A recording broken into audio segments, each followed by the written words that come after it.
വയനാട് പുനരധിവാസത്തിന് കേന്ദ്ര സഹായം തേടി പ്രധാനമന്ത്രി നരേന്ദ്രമോദിയെ മുഖ്യമന്ത്രി പിണറായി വിജയൻ രാവിലെ കാണും. ന്യൂഡൽഹിയിൽ പ്രധാനമന്ത്രിയുടെ വസതിയിലാണ് കൂടിക്കാഴ്ച. മുഖ്യമന്ത്രി ഇന്നലെ തന്നെ ഡൽഹിയിലെത്തിയിട്ടുണ്ട്. പുനരധിവാസത്തിന് 2000 കോടി രൂപ സഹായത്തിന് വിശദമായ നിവേദനം മുഖ്യമന്ത്രി പ്രധാനമന്ത്രിക്ക് സമർപ്പിക്കും. ഉരുൾപൊട്ടലുണ്ടായ മേഖല സന്ദർശിച്ച നരേന്ദ്രമോദി സംസ്ഥാനത്തിന് എല്ലാ സഹായങ്ങളും ഉറപ്പു നൽകിയിരുന്നു.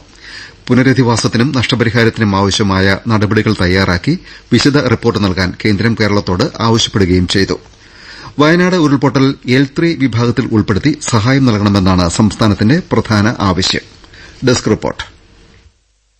കാലാവസ്ഥ അനുകൂലമായാൽ ആനടിക്കാപ്പ് സൂചിപ്പാറ മേഖലയിൽ തിരച്ചിൽ തുടരുമെന്ന് മന്ത്രി A.K. ശശീന്ദ്രൻ കൽപ്പറ്റയിൽ അറിയിച്ചു. ദുരന്തബാധിതർ ആവശ്യപ്പെടുന്നതനുസരിച്ചായിരിക്കും തിരച്ചിൽ. ജനങ്ങളുടെ സംശയവും ആശങ്കയും പൂർണ്ണമായി തീരും വരെ തിരച്ചിൽ തുടരുമെന്നും മന്ത്രി പറഞ്ഞു. വയനാട്ടിലെ ദുരന്താനന്തര ആവശ്യങ്ങൾ കണക്കാക്കുന്ന വിദഗ്ധ സംഘത്തോടൊപ്പം അദ്ദേഹം ദുരന്ത മേഖലകൾ സന്ദർശിച്ച് പ്രവർത്തനങ്ങൾ നേരിൽ വിലയിരുത്തി. മിനിയാന്നത്തെ പ്രത്യേക തിരച്ചിലിൽ കണ്ടെത്തിയ 6 ശരീരഭാഗങ്ങളിൽ 5 എണ്ണം മനുഷ്യന്റേതാണെന്ന് പോസ്റ്റ്മോർട്ടത്തിൽ സ്ഥിരീകരിച്ചു. ഭൌതികാവശിഷ്ടങ്ങൾ മോർച്ചറിയിൽ സൂക്ഷിച്ചു.